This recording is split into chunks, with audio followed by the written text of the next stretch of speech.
there's something in the air. What is it? Well, as you know, Apple makes the best notebooks on the planet. The MacBook and the MacBook Pro.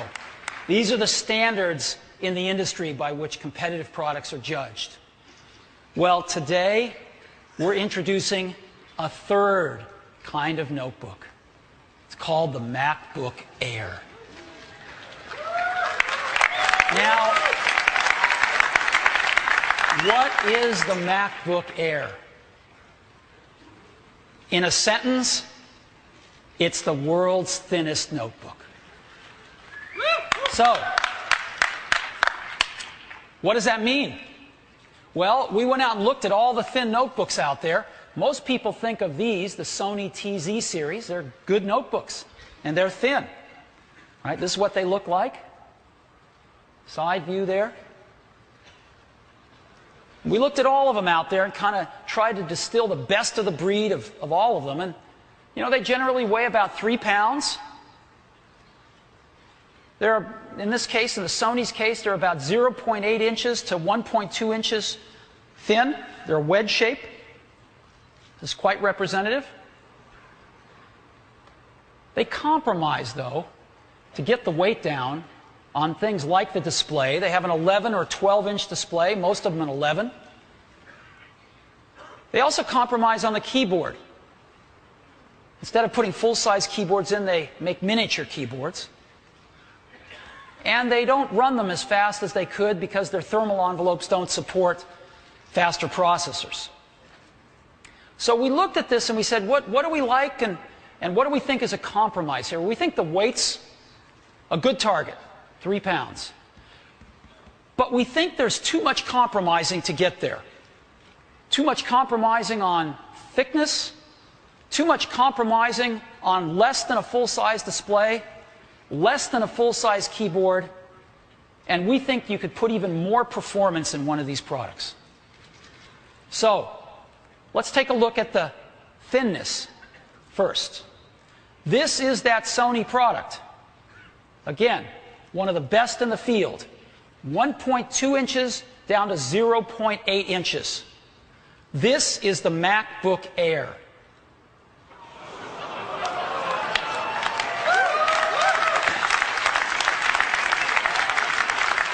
0.76 inches down to an unprecedented 0.16 inches. Now, I want to point something out here. The thickest part of the MacBook Air is still thinner than the thinnest part of the TZ series. Okay? We're talking thin here. So, it's so thin, it even fits inside one of these envelopes that we've all seen floating around the office. And so let me go ahead and show it to you now.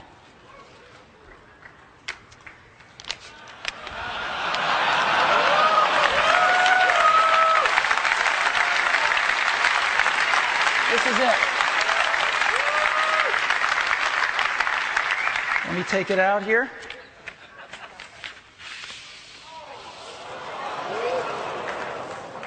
This is the new MacBook Air, and you can get a feel for how thin it is. Yeah, there it is. Look at this.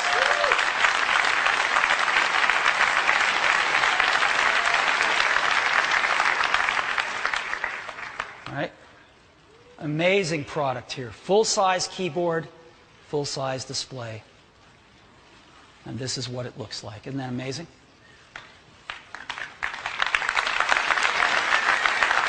So, let's go explore this in more detail. So again, it fits inside one of these envelopes. It's that small. This is what it looks like. Isn't that incredible? It's the world's thinnest notebook. You open it up. It's got a magnetic latch, so there's no hooks or things to catch on your clothing. And it's got a full-size 13.3-inch widescreen display. And the display is gorgeous.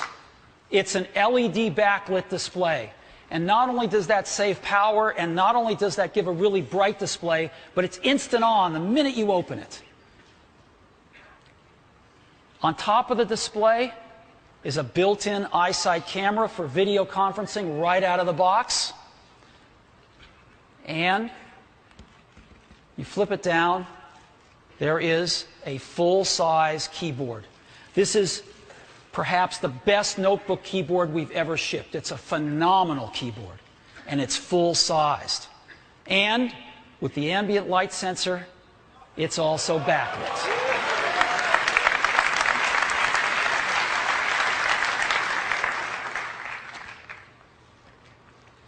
We've got a very generous trackpad, which is great.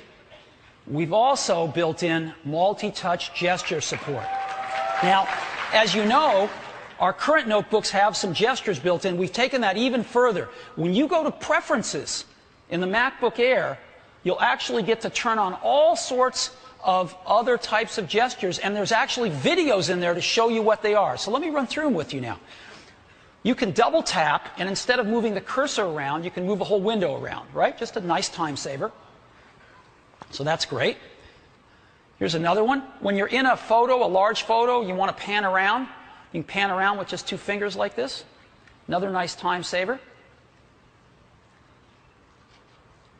You want to rotate a photo. This works in iPhoto and all the other photo apps. Just rotate like this. Again, we've taken some of these things we learned in the iPhone, and now we're putting them in our notebook computers. Here's another one. If you want to go between photographs, next photo, just take 3 fingers and pan right. Previous photo, pan left. And you want to zoom, you can pinch in and out. Right? Isn't that great? So,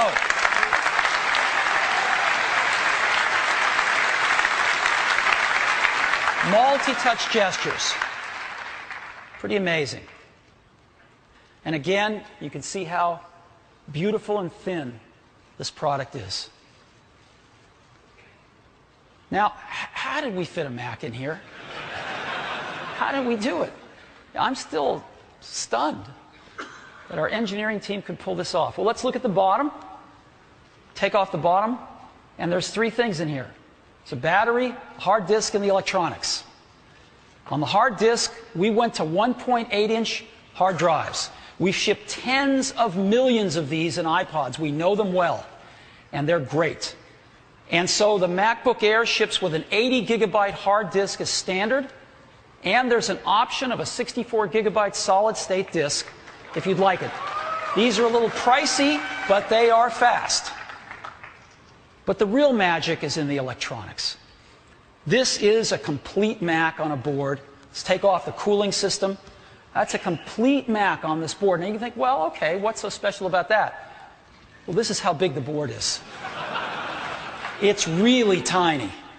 And to fit an entire Mac on this thing was an amazing feat of engineering. And we didn't compromise on performance. MacBook Air uses the Intel Core 2 Duo. This is a really speedy processor. It's what we use in all of our other notebooks and our iMacs. 1.6 gigahertz standard, and there's an option to go to 1.8 gigahertz if you want. Now, we've got a great relationship with Intel. And both companies are engineering driven, and they both love to challenge each other. And Intel's got enormous amounts of technology. And so when we were building this product, we asked them to consider something. This is their amazing Core 2 Duo chip, right? It's a screamer. We said we want that chip in this product, but we need to go to smaller packaging. The same die on a smaller package. It sounds easy, it's not. They spent a lot of invested a lot of engineering to create this for us. This is the same chip in a package that is 60% smaller. And it's one of the reasons we could build MacBook Air. And so I'd like to say thank you to Intel. And